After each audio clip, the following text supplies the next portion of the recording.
Don Francisco Antonio Toro, víctima de 88 años, le envía mensaje a Diego Fernando Murillo, alias Don Berna.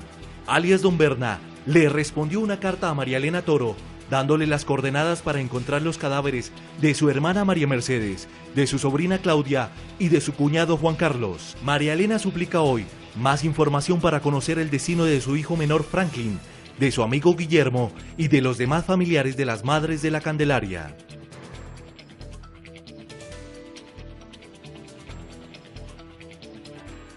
Buenas noches. Una vez más estamos con otra familia víctima de la violencia en nuestro país.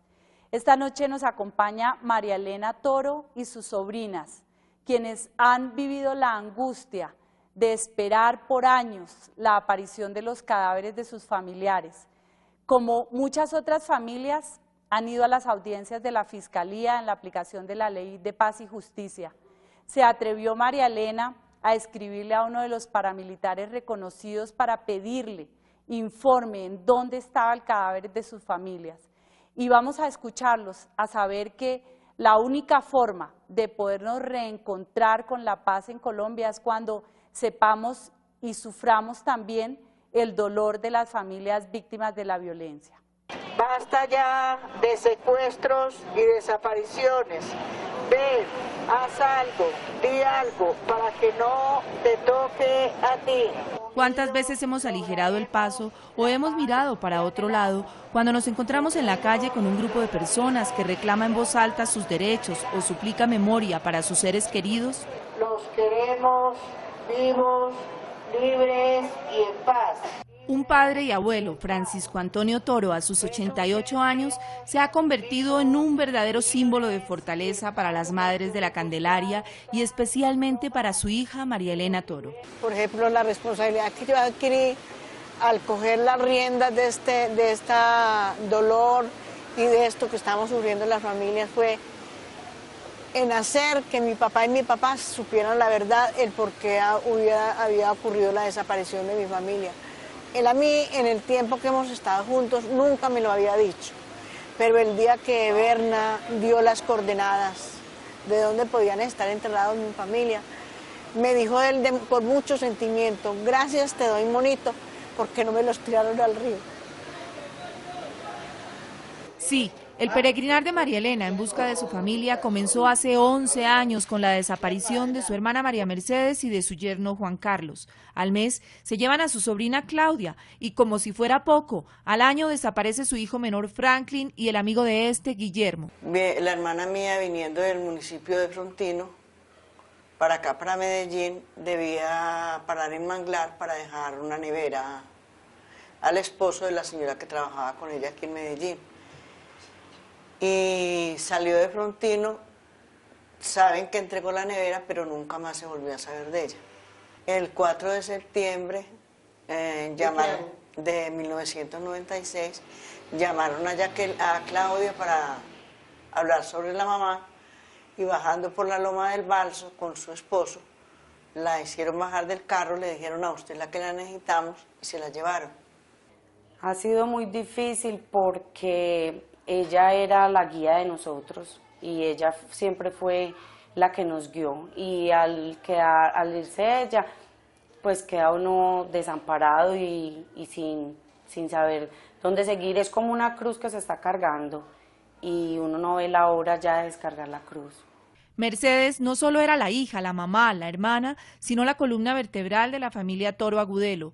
Abogada y arquitecta, invirtió la liquidación del trabajo de la vida de su padre y de los ahorros de sus familiares en la construcción del edificio Torito, que después hipotecó para realizar el sueño de su familia: comprar la tierra de Frontino para montar la ladrillera. Pues nosotros en este momento pues decimos que por las tierras de la ladrillera de Frontino, porque no vemos otro motivo, porque Mercedes lo único que dejó fue deudas.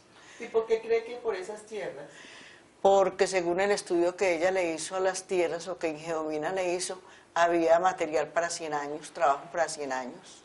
Yo no quiero perder mi historia, yo quiero tener los recuerdos, pero para mí el día del entierro yo pienso que va a ser el día cero.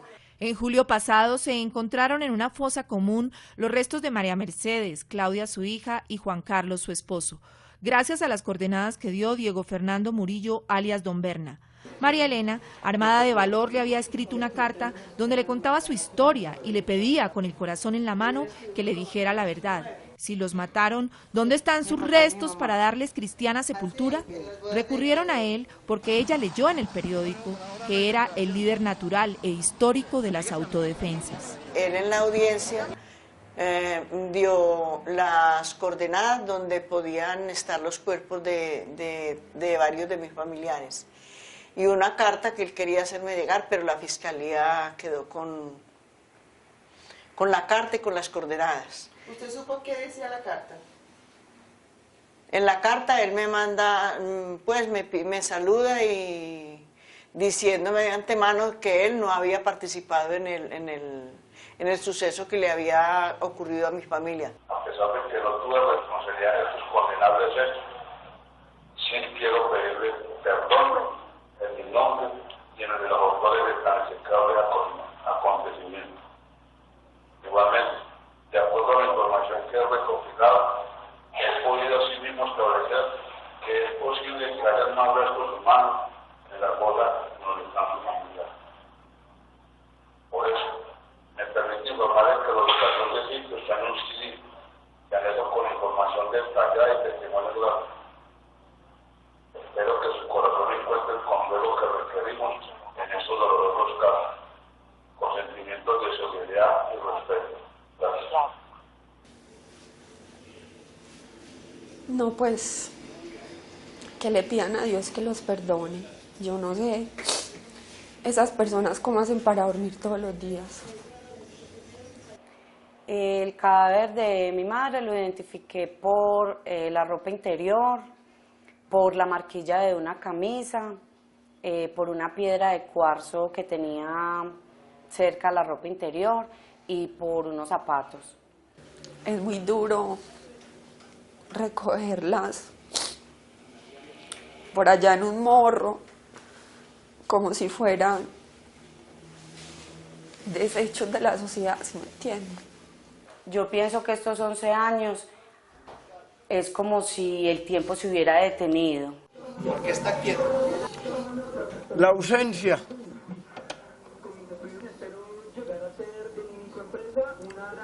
Yo voy a ver si hago algo, porque el sentimentalismo, la voz no se me corta.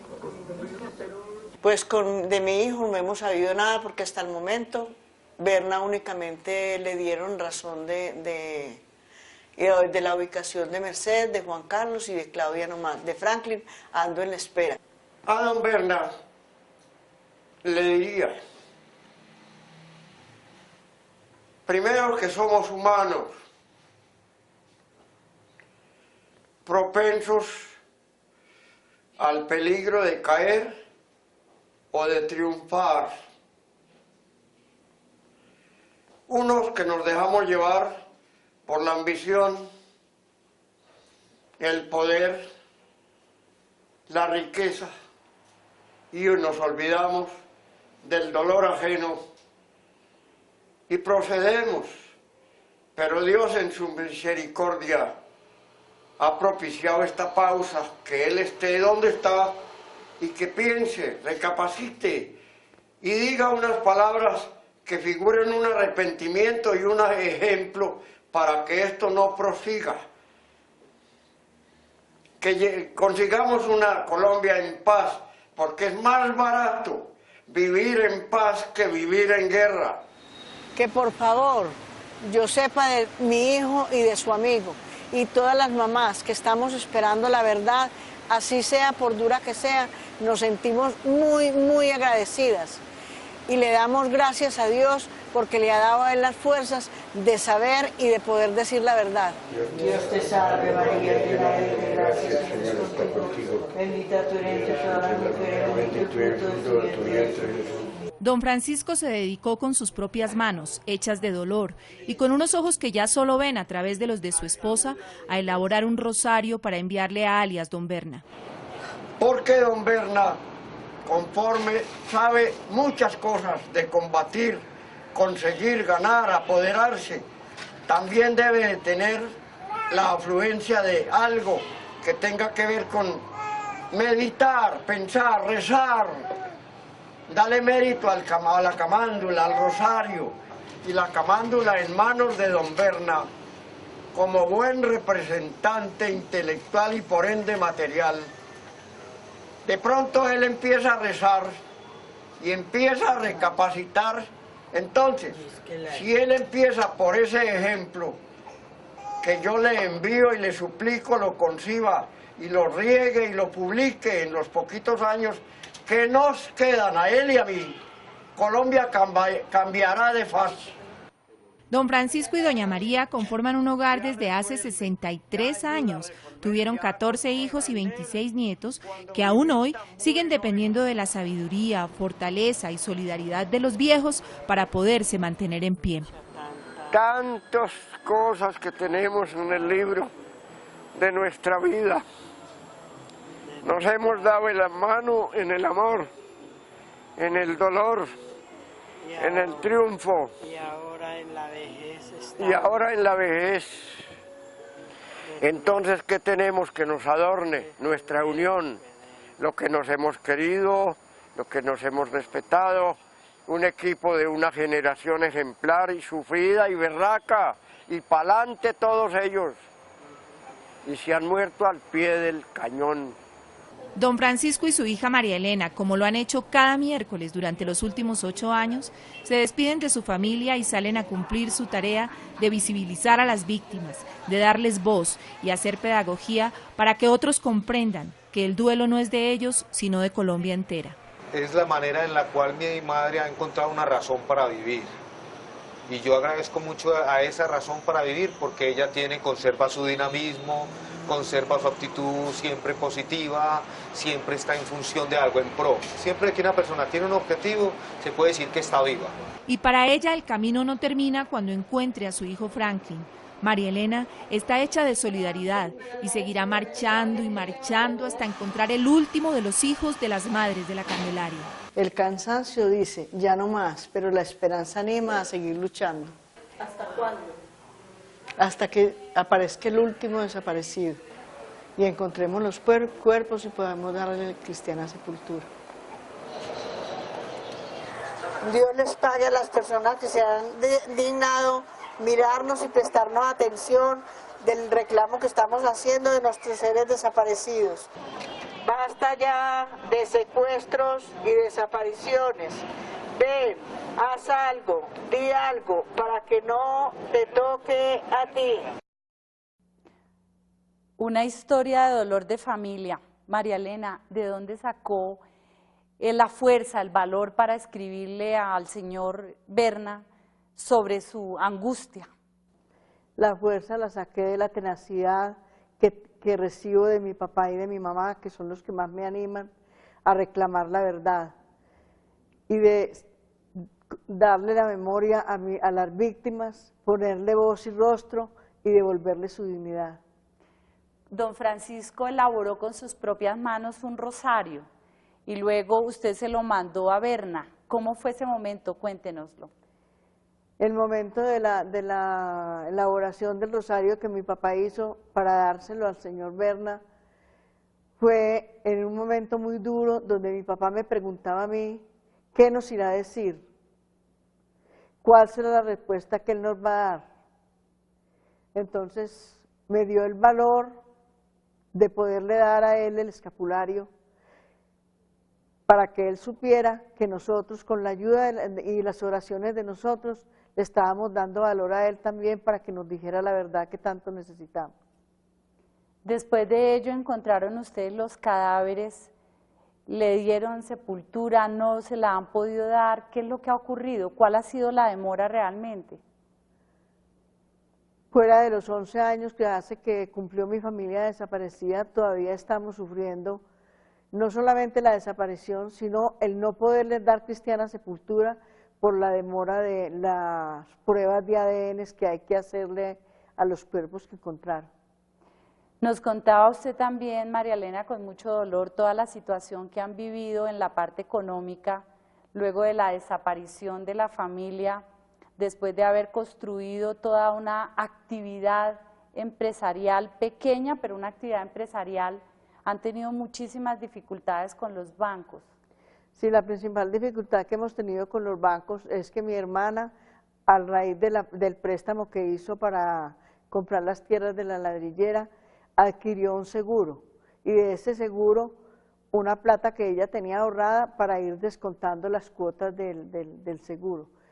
Y no solamente eso, sino que ya los bancos van a reabrir el caso, van a vender la cartera morosa, sin esperar siquiera se logren hacer las pruebas de ADN y confirmar que son los seres queridos que tienen la deuda con ellos. ¿Usted ha encontrado apoyo en alguna autoridad, alguna entidad para efectos de poder contar todo esto que ocurre en la situación económica?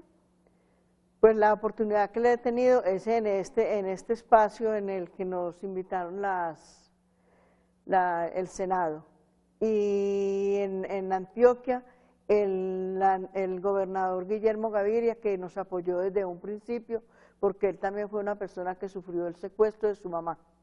¿Pero alguna entidad la ha llamado, se le ha hecho algún programa especial para ver cómo se le apoya con la situación también de la parte económica? No, nosotros no hemos recibido apoyo de ninguna clase. ¿Y se ha acercado a alguna otra persona de aquellas de la Ley de Paz y Justicia para buscar respuestas sobre su hijo Franklin? No, porque es que la Ley de Justicia y Paz se hizo fue para beneficiar a los victimarios, y a las víctimas no nos tuvieron en cuenta. Pero ustedes participan en las audiencias. Sí, vamos en las audiencias, por ejemplo, participamos las Madres de la Candelaria en la audiencia que hizo el 16 de julio Berna por el caso de mi familia, para saber de mi familia. ¿Y la Fiscalía les permitió participar? Participamos en el espacio separado, él en un lado y nosotros viéndolo por pantalla. ¿Y usted logró perdonarlo? Es muy difícil que nosotros los seres humanos perdonemos, y más sin saber completa la verdad. Todavía no se sabe qué hubo detrás de ello para el asesinato de su familia. Sí, nosotros le mandamos 3 preguntas a él: quién había sido el causante por qué lo habían hecho, y hasta el momento no hemos tenido respuestas de ninguna clase.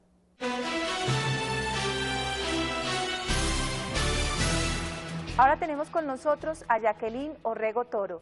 Jacqueline es la sobrina de María Elena, es la hija de María Mercedes, la hermana de Claudia, la prima de Franklin, y a mí me impresionó muchísimo lo que usted acaba de decir en el video, que no ve la hora de descargar la cruz. ¿De qué está hecho el peso de su cruz, Jacqueline? Me pesa porque está llena de recuerdos, de historia, de odio, de rencor, del acordarme cuántas noches las esperé. O sea, son muchos sentimientos encontrados, y creo que hasta ahora se sigue sumando otro peso más a la cruz, en donde se inicia un proceso en donde el banco va a reabrir el caso de mi madre, que tiene un proceso hipotecario con el Banco Ganadero. El banco no creía que estuvieran desaparecidas, decía que estaban autosecuestradas. Sí, inicialmente el banco, cuando inició la demanda, decía que ellas se habían autosecuestrado.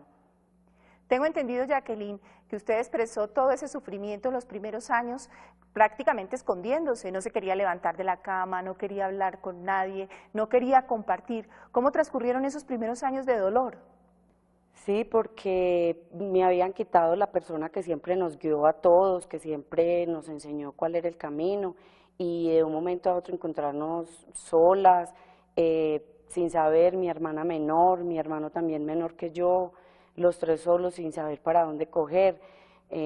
Yo pienso que todos resultamos muy afectados, mi hermana María muy afectada porque estaba muy joven, mi cuñado, el esposo de mi hermana Claudia, se pegó de la Biblia a leerla porque también estaba muy mal, y lo mío fue refugiarme debajo de unas cobijas, porque no quería enfrentar la responsabilidad ni las obligaciones, porque me volví muy dependiente y no creía que fuera capaz.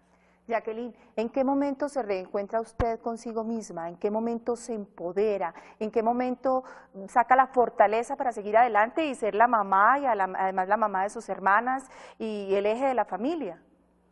El valor lo conseguí a medida que empecé a ver la exhumación de los restos de mi mamá y de mi hermana. ¿Eso fue hace poco? Eso fue el 3 de agosto. Ese día fue donde a pesar de que estábamos sacando los restos de ella, fue donde yo empecé a encontrarme conmigo misma, a ver de que habían otras posibilidades. A medida que iban sacando los huesos de ella, ahí fue donde realmente sentí que ya tenía que aterrizar. De que ya había un final. Que ya había un final y que debía de tener fuerzas para seguir adelante.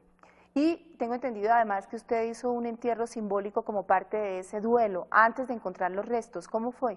Sí, yo hice un entierro simbólico porque realmente nosotros no teníamos dónde ir a llorarlos, ni dónde llevarles unas flores. Entonces en la terraza donde mis abuelos, yo hice un entierro simbólico en donde hice 2 tumbas y puse como si las hubiéramos enterrado y estuvieran ahí, y se realizó una ceremonia como si se hubieran acabado de morir. Ese entierro fue el año pasado, ese entierro simbólico, pero ¿qué va a pasar ahora cuando la Fiscalía le entregue los restos de verdad?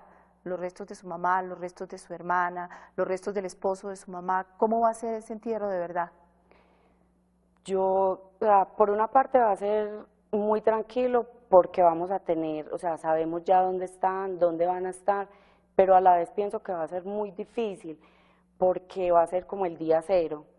Al menos para mí sé que va a ser el día cero porque ya sé que no estoy esperando nada, ni la estoy esperando a ella, que me toque la puerta, ni que ella llegue, sino que ya la voy a enterrar. Ya va a ser el día en que la voy a tener, pero quiero tenerla toda la noche, de que la familia la vea, de que mis hijas la vea, que en tanto han añorado que dónde están los huesos de la abuela, que quieren ver la abuela, que al menos ver los huesos de la abuela. Entonces pienso que mis hijas pues no la conocieron y así la extrañan. Entonces yo pienso que ese día va a ser un encuentro de toda la familia. Va a ser una fiesta, pero va a ser una fiesta muy triste, pero va a ser una fiesta en donde todos vamos a poder compartir y estar unos ratos con ella, ya que llevamos 11 años sin saber dónde estaban. El tiempo se había detenido. Usted dice que va a partir del día cero. ¿Cómo es que va a renacer de las cenizas? Yo pienso que el hecho de enterrarla a ella significa de que cada uno de la familia vuelva a vivir. Ya sabemos dónde está, ya el perdón está en cada uno de nosotros, en la forma como perdone. Es el volver a reencontrarnos cada uno. Yo pienso que ya cada uno va a aprovechar el momento con sus hijos, o en mi caso es volver a tener una familia, el volver a tener a mis hijos juntos, el volver que toda la familia nos podamos reunir y hablar de lo que mi mamá hacía, de lo que ella era, sin el temor a recordar los momentos tan tristes. Ya no, ya podemos hablar del entierro, de lo que ella vivió, de lo que ella hizo, porque yo pienso que ya empieza el día cero para todos.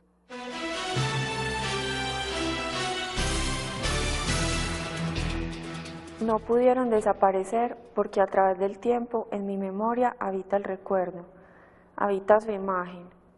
Es más fuerte el recuerdo que el olvido. Donde no existe el paso del tiempo, siempre recuerdo sus nombres, pregunto, las busco, pero nadie responde. Y me pregunto siempre, ¿a dónde han ido? ¿Pasaron dolor, hambre o frío? Aquellos que quisieron desaparecerlas hoy niegan su existencia. Y otra vez me pregunto, ¿habrán sufrido?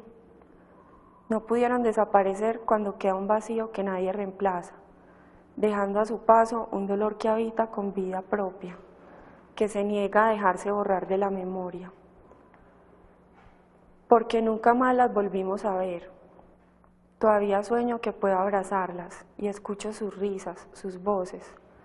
No puedo retener el llanto, entonces finjo estar tranquila. Me imagino que estoy acompañada, soñando siempre que están vivas. No pudieron desaparecer, ahora que han vuelto transformadas, no estarán más solas. En la oscuridad, en la tierra, que cubrió los restos, el tesoro sin perlas ni oro. Ya no hay penumbra de humedad e indiferencia, ya no estarán escondidas del mundo. Son el testimonio de un pasado, una voz silenciada, una historia sepultada. que reaparece entre piedras, arena y raíces. Volveré a la cama entre sollozos, pero sin insomnio y angustia, porque ahora sabré dónde están. Homenaje a mi mamá y a mi hermana desaparecidas el 21 de agosto y el 4 de septiembre de 1996.